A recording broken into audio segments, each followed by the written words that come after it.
Girls hostel کے مخصوص کمرے میں بیڈ کی پائنتی سے ٹیک لگائے بیٹھا نسوانی وجود ہاتھ میں تھامے موبائل کی سکرین پر جگمگاتی تصویر دبدبائی سبز آنکھوں سے دیکھ رہا تھا۔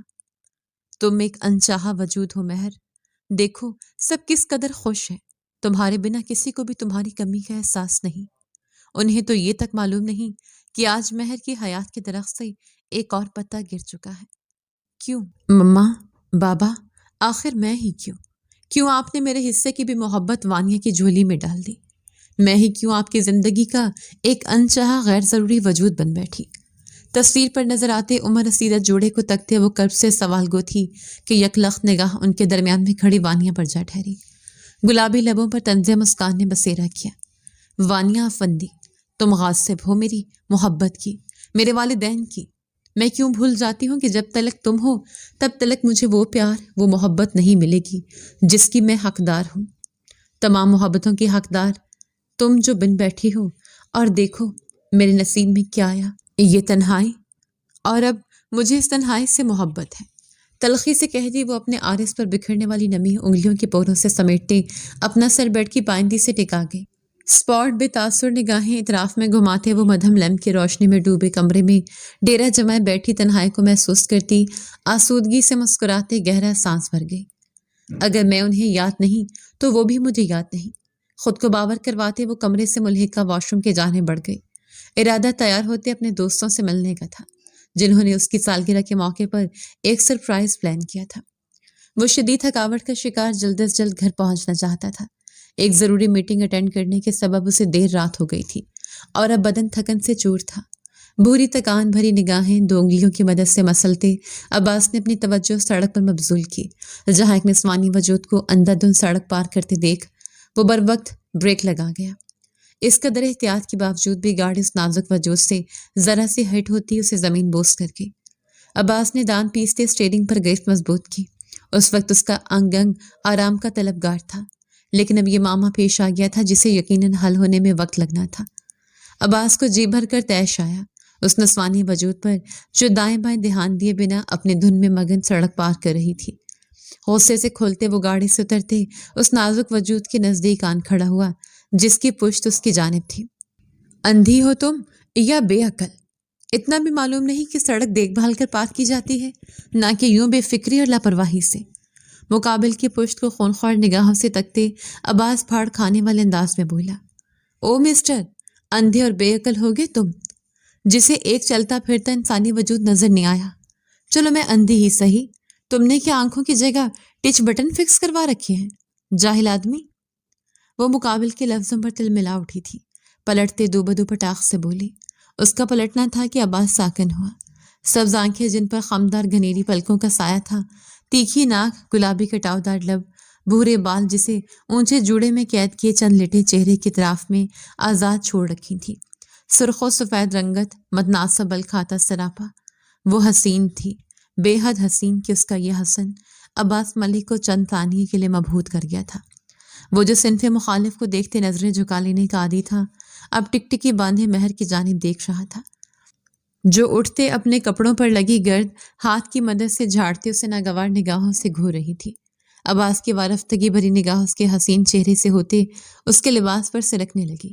سفید آدھی آستینوں کی شرٹ جس سے اس کا بے داغ چاندنی کے مانے دمکتا پیٹ عیاں ہو رہا تھا، چست پینٹ جو اس کے جسم کی اٹھتی گرتی لہروں کو واضح کر رہی تھی، دوپٹے سے مبرہ دعوت نظارہ بنا وجود عباس کی تمام وارفتگی ناگواری میں بدل گیا۔ لڑکی ادب سے بات کرو، جاہل میں ہوں یا تم جسے پہننے اوڑھنے کی تمیز نہیں؟ وہ اپنی ناگواری چھپائے نہ چھپا پایا تھا۔ سر تا پیر مقابل کو دیکھتے حقیر زدہ لہجے میں بولا۔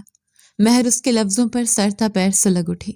مقابل کھڑا بھوری شلوار قمیض میں ملبوس سانولا مگر پرکشش نکوش کا مالک مرد اسے زہر سے زیادہ زہریلا لگا۔ تم نے مجھے جاہل کہا؟ جانتے ہو کون ہوں میں؟ مہر کا لہجہ رونت بھرا تھا۔ آخر کو بزنس ٹائکون اصغر افندی کی بیٹی تھی، کون نہیں جانتا تھا اسے؟ بہت اچھی طرح۔ آپ بد زبان، بد تہذیب، ایک امیر باپ کی بگڑی ہوئی صاحبزادی ہیں، جنہیں نہ بات کرنے کا ڈھنگ معلوم ہے، نہ پہننے اوڑھنے کا سلیقہ، اور نہ ہی شرم اور عزت کھو جانے کا ڈر۔ تبھی رات کے اس پہر اس سنسان سڑک پر دعوت نظارہ بنی کھڑی ہیں، بنا خوف اور ڈر کے، اور ایسی لڑکیوں کو خالص اردو میں بے حیا اور بیہودہ کہا جاتا ہے۔ آپ ایک بیہودہ لڑکی ہیں۔ عباس کے لفظ تلخ اور لہجہ تضحیک آمیز تھا۔ مہر کی رنگت اہانت اور خفت کے سبب سرخ ہوئی۔ تم سمجھتے کیا ہو خود کو؟ اگلے ہی پل تیش کے غالب آ جانے پر وہ اپنا ہاتھ فضا میں بلند کر گئی، جسے بر وقت جکڑتے عباس اس کے پشت سے لگاتے اپنے قریب کر گیا۔ چھوڑو مجھے، تمہاری ہمت کیسے ہوئی میرے پہناوے پر تذکرہ کرتے اپنی پست اور نیچ ذہنیت کا اظہار کرنے کی، مجھے بیہودہ کہنے کی؟ تم واقعی ایک جاہل بدصورت مرد ہو۔ مہر جو صفتات پر چند ساتھ کے لیے پتھر بنی تھی، عباس کی سلگتی نگاہیں اپنی گردن پر پڑتی محسوس کرتے اس کی گرفت میں زخم پرندے کی مانند پھڑ پھڑاتے چیخے۔ پس ذہنیت کہو یا نیچ، میرا ماننا یہی ہے کہ عورت کو اپنا آپ اپنی محرم کی امانت سمجھتے سمیٹ کر رکھنا چاہیے، نہ کہ یوں دعوت نظارہ بنتے ہر نامحرم کی نظروں کو ٹھنڈک پہنچانے کا سامان۔ دراصل غلطی تمہاری بھی نہیں، تمہارے ماں باپ کی ہے، جنہوں نے نہ تمہیں اپنی عزت کا پاس رکھنا سکھایا اور نہ ادب و احترام، یا یہ کہہ لو کہ وہ تمہاری پرورش کرنے میں ناکام ٹھہرے، اور میں بدصورت ہی سہی، کم از کم میرا باطن تمہاری طرح گھنونا نہیں۔ اب ہٹو میرے راستے سے۔ مہر کے کان کے نزدیک جھکتے سرد برفیلے لہجے میں سرگوشیانہ کہتے وہ اسے ایک جھٹکے سے خود سے یوں دور کر گیا مانو وہ کوئی اچھوت ہو۔ جانے انجانے وہ مہر کی تمام زخم ادھیڑ گیا تھا۔ مہر کے لبوں پر کف لگا۔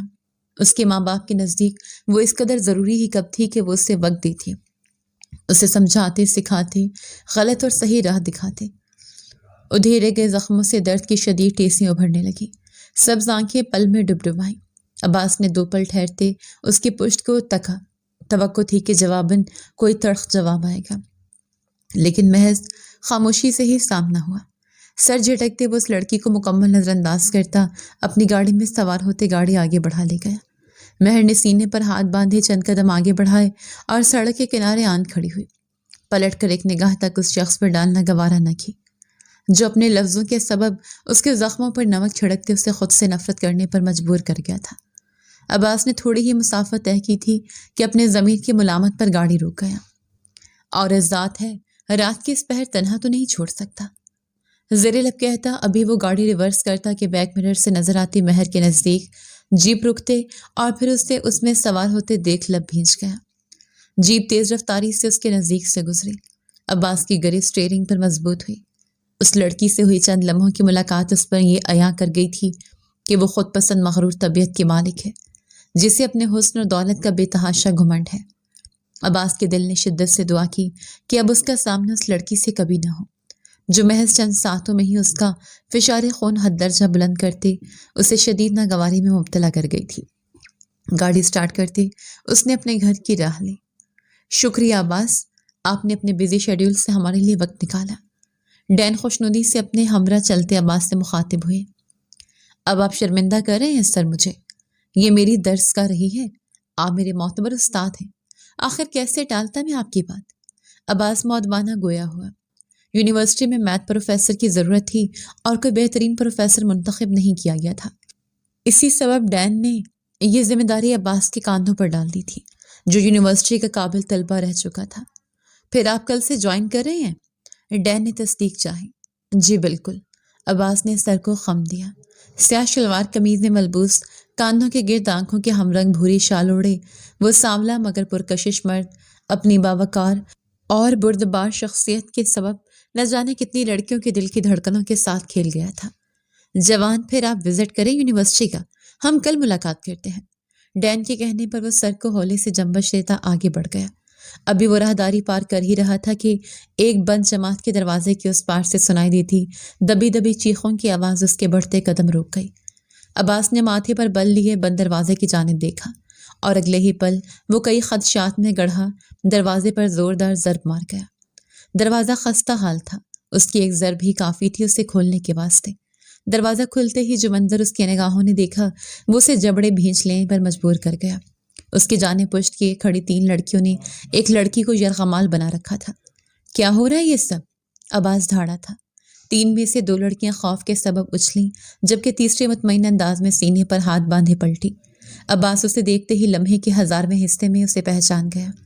سامنے کھڑی لڑکی کوئی اور نہیں، مہر افندی تھی، جس سے ہوئے ٹکراؤ کے بعد اس نے اسے سامنا نہ ہونے کی دعا شدت سے مانگی تھی، تو اس کی دعا رد کر دی گئی تھی۔ مہر افندی سے ٹکراؤ در ٹکراؤ ہونا اس کی قسمت میں لکھا تھا۔ میں نے کچھ پوچھا ہے، جواب دو مجھے، یہاں کیا ہو رہا ہے؟ عباس کو آج بھی اس کا پہناوا ناگوار گزرا تھا۔ ایک نظر مہر کے سراپے پر ڈالتے اس نے کرسی پر بندھی اپنی جانب مدد طلب کرتی نگاہوں سے تکتی لڑکی کو دیکھا۔ ایک لڑکی کو باندھ کر اسے ٹارچر کیا جا رہا ہے۔ اگر جواب مل گیا ہو آپ کو تو آپ یہاں سے تشریف لے جا سکتے ہیں۔ مہر اسے پہچان گئی تھی، لیکن شناسائی کا اظہار نہ کرتے اپنے ازلی انداز میں کہتے عباس کا پارا 7ویں آسمان کو پہنچا گئی۔ کھولو اسے۔ عباس ماہم اور ماہم پر گرجا جو پہلے اس کے خوف میں مبتلا تھی، فوراً اس کے حکم کی تعمیل کرتے اس لڑکی کو آزاد کر گئی۔ وہ لڑکی تشکر بھری نگاہ عباس پر ڈالتے وہاں سے بھاگی، ساتھ ماہم اور ماہین بھی۔ مہر نے ضبط سے مٹھیاں بھیجے قدم آگے بڑھائے، قبل از کہ وہ باہر جاتے عباس کے دل میں نہ جانے کیا سمائے کہ وہ اپنا ہاتھ اس کے پہلو سے گزارتے اس کی کمر جکڑے اسے اپنے نزدیک کھینچ گیا۔ مہر جو اس افتاد کے لیے تیار نہ تھی، اس کی پشت عباس کے کشادہ سینے سے آن لگی۔ رنگت کمر پر موجود اس سلگتے لمس کی حدت محسوس کرتے بے تحاشا سرخ ہوئی، جبکہ عباس جو محض مہر کو روکنا چاہتا تھا اپنی اس جسارت پر ہکا بکا رہ گیا۔ ابھی وہ بوکھلاہٹ میں مبتلا اسے اپنے گرفت سے آزاد کرتا، مہر کا اگلا قدم اسے درد سے کراہتے 2 قدم دور ہونے پر مجبور کر گیا۔ وہ اپنی کوہنی پوری قوت سے عباس کے ناک پہ مار چکی تھی۔ پاگل ہو تم؟ عباس نے اپنی انگلیوں سے ناک چھوتے پوروں پر گرم سرخ سیال دیکھتے بے یقینی سے کہا۔ نازک اندام لڑکی سے اس قدر کرارے وار کی امید جو نہ تھی۔ تم ہو پاگل، ہمت کیسے ہوئی تمہاری مجھے یوں ہاتھ لگانے کی؟ سبز کانچ سی آنکھوں میں دہکتی آگ سی تپش لیے مہر غرائی۔ عباس اپنی غلطی پر حد درجہ پشیمان تھا۔ وہ تو خود سمجھ نہ پایا تھا کہ آخر اس سے یہ جسارت سرزد کیوں ہوئی۔ میں صرف تمہیں روکنا چاہتا تھا، تمہیں چھونے کا ارادہ نہیں تھا میرا۔ عباس نے اپنا دفاع کیا۔ او پلیز، اچھے سے واقف ہوں میں تم جیسے مردوں کی فطرت سے۔ تم کم ظرف مرد ہر عورت کو اپنی ملکیت سمجھتے اور نظروں سے گھورتے ہو کہ وہ 7 پردوں میں بھی ہوں تب بھی خود کو نازیبا محسوس کریں۔ بہانے بہانے سے انہیں چھوتے اپنے نفس کو راحت پہنچاتے ہو۔ درمیان میں حائل 2 قدموں کا فاصلہ مٹاتے مہر عباس کے نزدیک آتے اس کی آنکھوں میں آنکھیں ڈالے حقارت سے بولی۔ عباس کی رنگت اس کے لفظوں پر سلگ کر سرخ ہوئی، اور اس کی یہ سرخ رنگت مہر کی تڑپتی انا پر اوس کی ٹھنڈی بوندوں کی مانند برسی۔ یہ ان لفظوں کا بدلہ تھا جو پہلی ملاقات میں مقابل نے اپنی زبان سے اس کے لیے ادا کیے تھے۔ ہر مرد ایک جیسا نہیں ہوتا مادام، اور تمہیں چھو کر راحت نہیں البتہ مجھے کراہیت ضرور محسوس ہو رہی ہے۔ تمہیں لے کر میرا اندازہ بالکل درست تھا۔ تم اپنے پہناوے کی طرح بےہودہ ہو۔ چہرہ جھکائے مہر کی سبز آنکھوں میں براہ راست دیکھتے لفظوں کا سوز سمیت بدلا لیا۔ مہر بھر بھر جل اٹھی مقابل کے لفظوں پر۔ ٹھیک، میں بےہودہ سہی، آپ تو پارسا ہے نا، ذرا اپنی پارسائی کی لاج رکھیں، کہیں پھر سے مجھے چھو لیا تو مزید کراہیت محسوس کریں گے خود سے۔ سبز نگاہوں میں تمسخر ابھر آیا، اس کا اشارہ ان دونوں کے درمیان میں حائل چند انچ کی دوری پر تھا۔ عباس نے فوراً دوری بنائے اسے سرد نظروں سے گھورا۔ تم میرے ساتھ ڈین کے پاس چل رہی ہو؟ سرد مہری سے کہا۔ شوق نہیں مجھے، کمال بے نیازی سے جواب دیا۔ میں پوچھ نہیں رہا، بتا رہا ہوں، تم چل رہی ہو میرے ساتھ ڈین کے پاس؟ عباس نے دانت پیستے ہوئے کہتے اس کی کلائی جگڑتے قدم آگے بڑھائے۔ چھوڑو مجھے، میں نے کہا چھوڑو۔ مہر کو لگا اس کی کلائی کی ہڈیاں ٹوٹ جائیں گی۔ وہ اس قدر مضبوطی سے اس کی کلائی جکڑے اس کی چیخوں کو نظر انداز کرتا آگے بڑھ رہا تھا۔ راہداری میں موجود ہر طلبہ حیرت سے یہ منظر دیکھ رہا تھا۔ اگرچہ عباس ملک کا چہرہ نامانوس تھا، لیکن مہر افندی سے سب بخوبی واقفیت رکھتے تھے، اور یقیناً مہر افندی نے ہی ایسی کوئی حرکت سر انجام دی تھی جو آج پھر اس کے لیے ہی مصیبت کا سامان بن بیٹھی تھی۔ سر، یہ لڑکی ایک لڑکی کو یرغمال بناتے کلاس میں اسے ٹارچر کر رہی تھی۔ ڈین کے آفس میں آتے عباس سنجیدگی سے بولا، ساتھ مہر کی کلائی بھی آزاد کی۔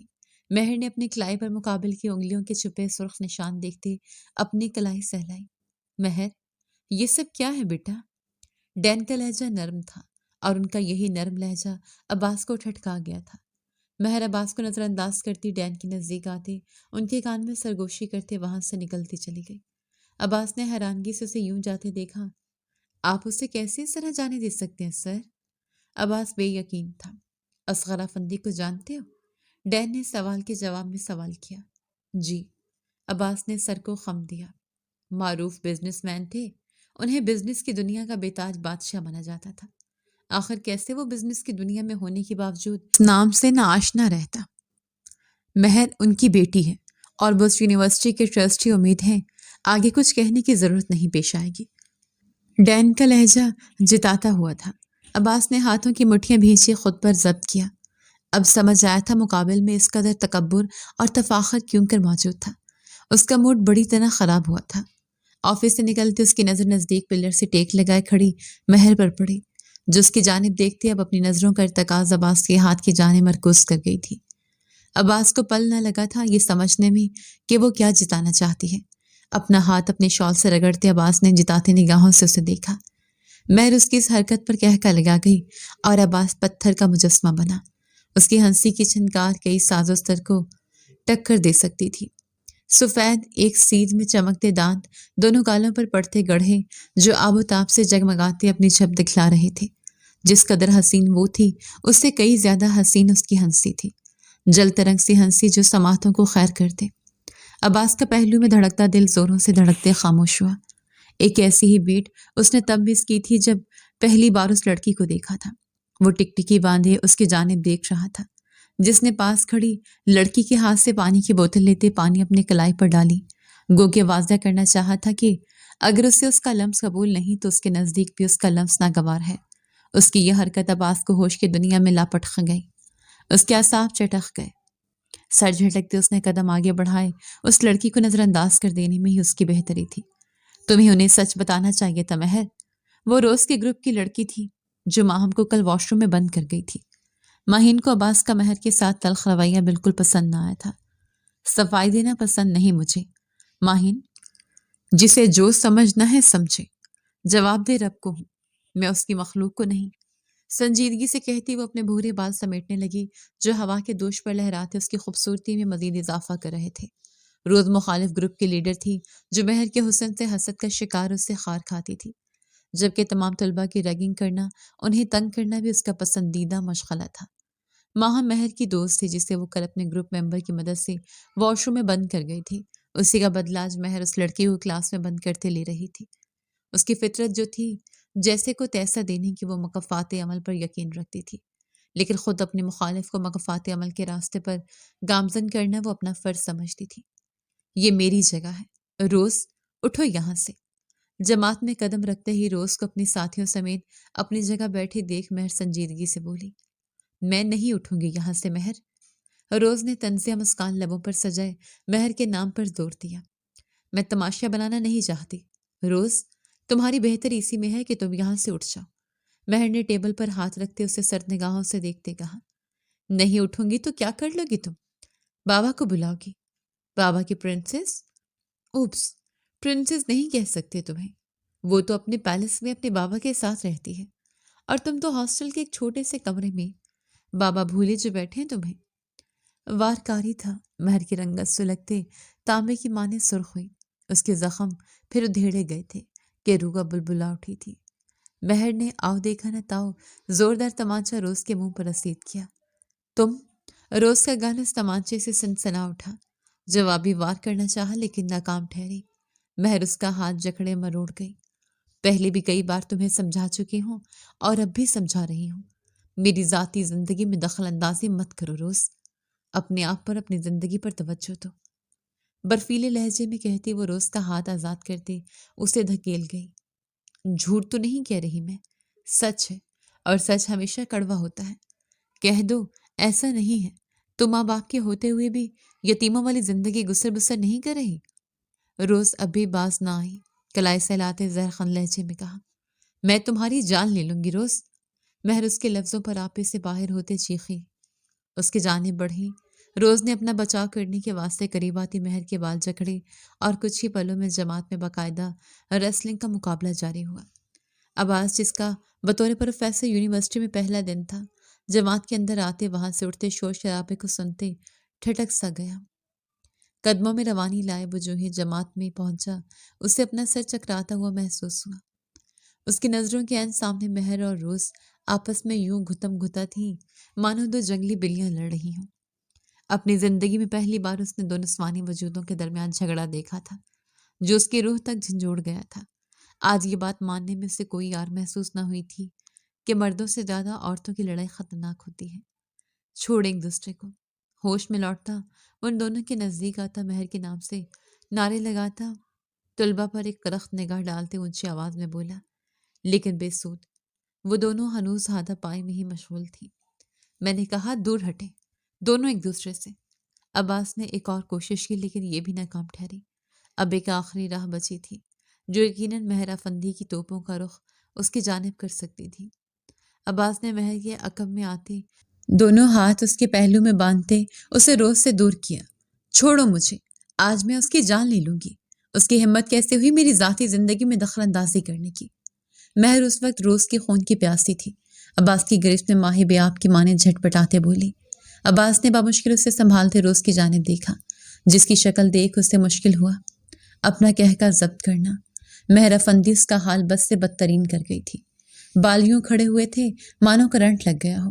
لبوں پر لگایا گیا سرخ رنگ پھیلتے آرس کی زینت بن بیٹھا تھا، جبکہ چہرے پر خراشوں کے بے تحاشا نشانات سب تھے۔ انہیں میڈیکل روم لے کر جائیں، حلیہ ٹھیک کریں ان کا۔ روز کے نزدیک کھڑی لڑکی سے عباس نے کہا جو اس بات میں سر ہلاتے روز کو لیتی آگے بڑھے۔ روز نے اس قدر درگت بنوانے کے باوجود مہر کو خونخوار نگاہوں سے تکا۔ بتاؤ ابھی۔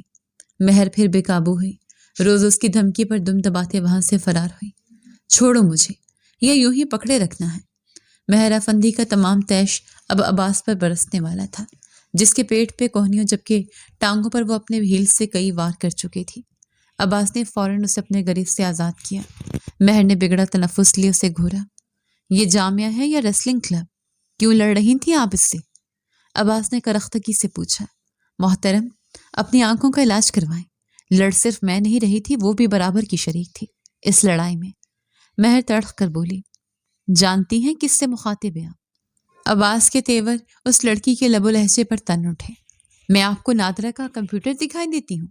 مہر کا غیر متوقع سوال عباس کو اچنبھے میں مبتلا کر گیا۔ مطلب؟ عباس کی بہموں کے درمیان بل نہ ٹھہرے۔ مطلب میں نادرہ کا کمپیوٹر تو ہوں نہیں جس میں پاکستان کے ہر شہری کی تفصیلات موجود ہوں۔ آپ اپنا تعارف دیں گے تبھی میں جان پاؤں گی کہ میں کس مہان شخصیت سے گفتگو کرنے کا شرف حاصل کر چکی ہوں۔ طنز میں ڈوبا ہر ایک لفظ وہ اپنی بات کا مطلب اچھے سمجھا گئی تھی۔ عباس نے دانت کچکچاتے مہر کی جانب دیکھا۔ اس کے کاندھوں سے نیچے تلک آنے والی چٹانگ بھر کی لڑکی اسے تگنی کا ناچ نچا گئی تھی۔ میں آپ کا پروفیسر ہوں اور آپ میری بدلحاظ اسٹوڈنٹ۔ عباس نے ایک ایک لفظ پر زور دیا جبکہ آواز ہزار ضبط کے باوجود بھی بلند ہونے سے وہ روک نہ پایا تھا۔ مجھے وہی نہیں آئی تھی سر کہ آپ میرے پروفیسر ہیں۔ مہر کے انداز میں رتی برابر فرق نہ آیا تھا، یہ جاننے کے بعد بھی کہ جس کے سامنے وہ اپنی کینچی جیسی زبان کٹر کٹر چلا رہی ہے وہ اس کا پروفیسر ہے، اور یہی بات عباس کے تیش کو ہوا دے گئی تھی۔ اب معلوم ہو گیا؟ سر کو اس بات میں ہلاتے ضبط سے پوچھا۔ مہر نے سر کو ہولے سے جنبش دی۔ گڈ، اب وہاں جا کر کھڑی ہو جائے۔ میری کلاس آپ یوں ہی کھڑے ہو کر سنیں گی۔ یہ سزا تھی۔ مہر بنا ایک لفظ کے دیوار سے جا لگی۔ عباس نے ایک نظر اس کے سراپے پر ڈالی۔ آج قدرے بہتر لباس زیب تن کر رکھا تھا۔ گھٹنوں کو چھوتی گول کرتی اور پینٹ میں ملبوس وہ بکھرے بالوں میں بھی حسین لگ رہی تھی۔ عباس کی نگاہیں جو ہی اس کے نقوش میں الجھی، دل نے گرفتار پکڑی۔ اپنے آپ کو سرزنش کرتا وہ سر جھٹکتا ڈائس کی جانب بڑھا۔ میں آپ کا میتھ پروفیسر عباس ملک ہوں۔ ایک بات آپ سب ذہن نشین کر لیں، مجھے میری کلاس میں غیر سنجیدگی قطعی نہیں پسند۔ غیر سنجیدہ لوگ میری کلاس اٹینڈ نہ ہی کریں تو بہتر ہے، کیونکہ ہر بار میں یوں درگزر سے کام نہیں لوں گا۔ مختصراً تعارف دینے کے ساتھ ساتھ وہ سب کو تنبیہ کرتا لیکچر شروع کر گیا تھا، اور مہر کو اپنی پچھلی گردن سے درد کی شدید تیزی اٹھتی محسوس ہو رہی تھی، جسے وہ لب باہم سختی سے پیوست کیے برداشت کرنے کی صحیح کر رہی تھی۔ مہر بات سنو۔ ماہین جو مہر کے چہرے پر درد بھرے تاثرات دیکھ چکی تھی اسے پکار بیٹھی۔ مہر جو فرش پر نظریں جمائے کھڑی تھی ماہین کی جانب متوجہ ہوئی، اور یہی وہ پل تھا جب عباس پلٹا۔ مہر کو ماہین کی جانب سے متوجہ دیکھ اسے اور موقع ملا اپنا تیش باہر نکالنے کا۔ ہاتھ میں پکڑے پین کا کیپ وہ مہر کی جانب پھینک گیا۔ نشانہ طاق کر لگایا گیا تھا، مہر کے عین ماتھے پر جا لگا۔ مہر نے ضبط سے آنکھیں بند کرتے کھولی۔ یہ سوال حل کریں۔ مہر کی اپنی جانب متوجہ ہونے پر عباس نے سنجیدگی سے کہا۔ مہر لب سے لب بورڈ کی جانب آتے عباس کے ہاتھ سے مارکر تھامے سوال دل جمی سے حل کرنے لگی اور عباس کی نظریں بے لگام ہوتی اس کے نقوش کو ازبر کرنے لگی۔ آخر ایسی کون سی کشش تھی اس لڑکی کی ذات میں کہ اس کا دل، اس کی آنکھیں اسے بغاوت کرتے دماغ سے جن چھیڑ چکی تھیں۔ دماغ ناپسندیدگی کا گیت الاپ رہا تھا تو وہی دل کسی اور ڈگر پر ہی چل پڑا تھا۔ ہو گیا۔ مہر نے چند منٹس میں سوال حل کرتے عباس کی جانب پلٹتے اس کی آنکھوں میں آنکھیں ڈالے کہا۔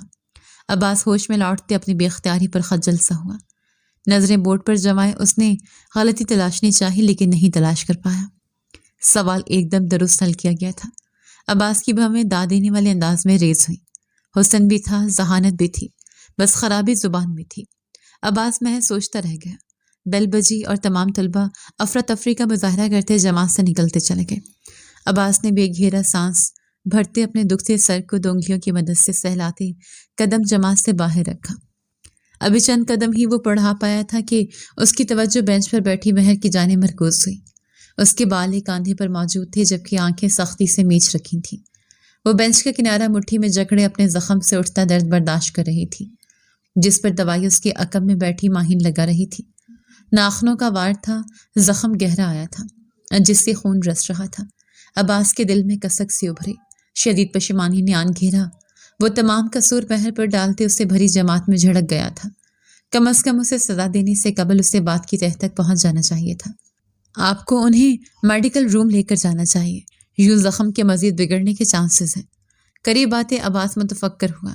مہر نے آنکھیں کھولی، اپنے سامنے کھڑے عباس کو دیکھا جس کے نگاہوں میں ندامت صاف عیاں تھی۔ ضرورت نہیں، سنجیدگی سے کہتی وہ اپنے بال پشت پر پہلاتے اٹھ کھڑی ہوئی۔ تمہیں مجھے بتانا چاہیے تھا اس بارے میں۔ گر وہ بتا دیتی تو سزا دونوں کو برابر ملتی۔ مجھے ہمدردی بٹورنا نہیں پسند۔ دو ٹوک جواب دیتی وہ ایک غلط نگاہ بھی عباس پر ڈالے بنا آگے بڑھ گئی۔ عباس کی تمام پشیمانی اڑن چھوئے۔ مہر کا بے تاثر لہجہ اسے لب بھینچ لینے پر مجبور کر گیا۔ یہ لڑکی قابل ہی نہیں کسی کی فکر اور توجہ کے۔ وہ تب اٹھا تھا اس لڑکی کے سرد انداز پر، سلگتے ہوئے خود کلام ہوتا وہ ماہین اور ماہم کی کھا جانے والی نظریں نظر انداز کرتا اپنے آفس کی جانب بڑھ گیا، جبکہ تمام حسیات، توجہ اور سوچوں کے دھاگے ایک ہی وجود سے منسلک ہو چکے تھے اور وہ وجود مہر آفندی کا تھا۔ یہ بچوں کو آخر جانے کیوں نہیں دیا جا رہا باہر؟ عباس اپنے آفس سے نکلتے یونہی میں مچھی بھگدڑ دیکھ راہداری سے آتے پی این کو روکتے مستفسر ہوا۔ صاحب جی، شہر کے حالات بگڑ گئے ہیں، مشتعل افراد سڑکوں پر دھرنا دے رہے ہیں۔ ایسے میں کسی کا بھی یونیورسٹی سے نکلنا محفوظ نہیں، نہ جانے کتنے بچے نکل بھی گئے ہیں۔ اللہ انہیں خیر سے گھر تک پہنچائے۔ پی این کے بتانے پر عباس نے سرس بات میں ہلایا، لیکن پھر ذہن میں ہوتا جماعت کا اسے اضطراب میں مبتلا کرتے اس کے قدموں کو اس مخصوص جماعت کی سمت موڑ گیا جہاں مہر آفندی موجود تھی۔ جماعت میں آتے عباس کی متلاشی نگاہوں نے اسے تلاشنا چاہا لیکن ناکام ٹھہرا۔ مہر کہاں ہے؟ عباس نے وہاں موجود ماہین سے استفسار کیا۔ سر، وہ کافی وقت پہلے چلی گئی ہے یہاں سے۔ میں کالز کر رہی ہوں لیکن نہیں اٹھا رہی۔ ماہین کا لہجہ تفکرانہ تھا۔ عباس کے ماتھے پر شکنوں کا جال سمٹ آیا۔ ایک بے نام خوف وجود میں سر اٹھانے لگا۔ قدم موڑتے وہ مہر کی تلاش میں بھاگا۔ تقریباً 2 ماہ ہونے کو آئے تھے اور عباس ملک مہر افندی کی ذات میں الجھ کر رہ گیا تھا۔ وہ سمندر کی اوپری تہہ سے تھی جہاں سکوت ہی سکوت تھا، لیکن اندر نہ جانے کتنے طوفان برپا تھے۔ اس کا خاموش سرد انداز اور اس کا خود کی ذات میں سمٹ کر رہنا عباس کی تمام تر توجہ اس کی جانب مبذول کر گیا تھا۔ کچھ یہ دل کی سازشیں تھیں جو شاید نہیں، حقیقتاً پہلی ہی ملاقات میں اس کی ایک جھلک دیکھتے ہی اس کا دم بھرنے لگا تھا۔ مہر یونیورسٹی سے نکل تو آئی تھی لیکن اب شہر کے بدتر حالات دیکھتے اسے گھبراہٹ نے آن گھیرا تھا۔ اب اس نے گاڑی مین روڈ پر گامزن کی ہی تھی کہ سامنے سے آتا مشتعل افراد کا ہجوم دیکھ وہ متہوش سے ہوتے گاڑی کو بریک لگا گئے۔ خوف یکدم غالب آتے اس کے وجود سن کر گیا۔ آہ! وہ آنکھیں تاحد پھیلائے اپنے جانب بڑھتے ہجوم کو دیکھتے سٹل تھی جب ایک بڑا پتھر اس کی گاڑی کی ونڈ سکرین پر آن ٹھکا۔ مہر نے ایک چیخ کے ساتھ فوراً ہاتھوں سے کراس بناتے اپنے چہرے کے سامنے کیا۔ چھناک کی آواز کے ساتھ کئی کانچ کی کرچیاں اس کی ہتھیلیوں میں پیوست ہوتے اسے زخمی کر گئیں۔